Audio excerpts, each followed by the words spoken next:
Devant le palais du peuple, les personnes vivant avec handicap venues en grand nombre ont organisé un sit-in le lundi 7 octobre 2024 afin de rencontrer le président de l'Assemblée nationale pour lui faire part des problèmes liés à leurs droits sociaux auxquels ils font face au quotidien. Pendant plusieurs heures de la journée, ces manifestants ont pris d'assaut toutes les entrées du siège du Parlement, promettant d'y passer la nuit si et seulement si leurs revendications n'arrivaient pas dans les oreilles du professeur Vital Kamerhe. Ayant été informé de la situation, le speaker de la Chambre basse du Parlement a attendu la fin de la plénière qu'il présidait sur l'examen du projet de loi portant prorogation de l'état de siège en Ituri et au Nord Kivu, ainsi que sur la finalisation de la composition des commissions permanentes de l'Assemblée nationale pour recevoir dans son cabinet de travail une délégation de ces derniers. Reçu par le speaker de la Chambre basse du Parlement, parmi leurs revendications, la dite délégation a dénoncé la non-application de la loi portant protection, prise en charge et inclusion dans la société des personnes handicapées.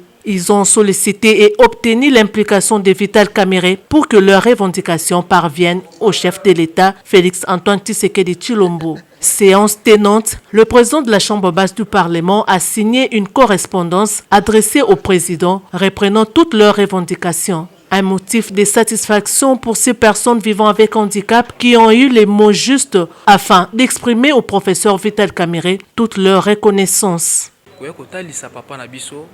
Situation à passer au biso bande konabino ba personnes vivant avec handicap au tozali komona lokola yaza numéro 1 ya Assemblée nationale o azali représenter ya ba peuple to yi hotel c'est pour ça na biso azwa eloko na biso à cœur pour que makambo na biso ebonga na nzela ya ministère na biso pe azwa ba pour ça na biso to yeki na yango amema yango e pa chef de l'état pour que lobby makambo ekoma kitoko.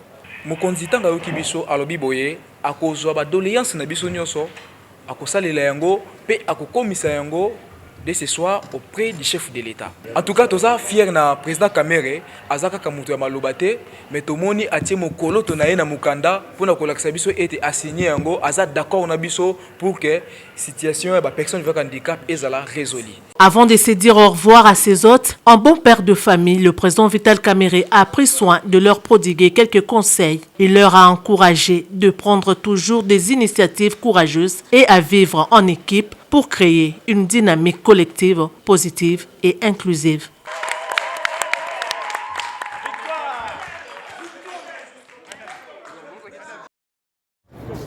Seni auti kobimisa sika awa calendrier ya maponami ya ba députés nationaux pe ba provinciaux na territoire ya Massimanyimba pe ya Koma. Biso ba conseil ya peuple to lakisi ete élection oyo ya Koma pe ya Massimanyimba ezalaki na urgence moko na kati nango te. Urgence ezate parce que ba assemblée provinciale nyonso ezali ko fonctionner normalement.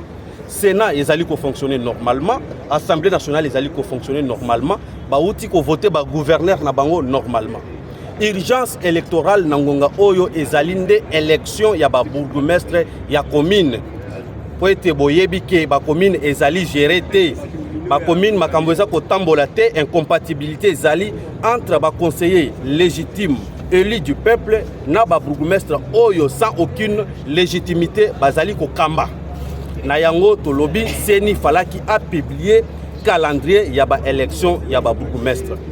Lolenge seni asali ya ko publier calendrier ya élection sans ko publier o ya biso ya ba bourgmestre o tozali kozela o yo peuple congolais azali kozela pour na développement à la base et l'axi était seni na président na ye Kadima bazali kosala machination politique ba politiser o yo to bengi institution d'appui à la démocratie et commis sous contrôle ya bayi politique bongote.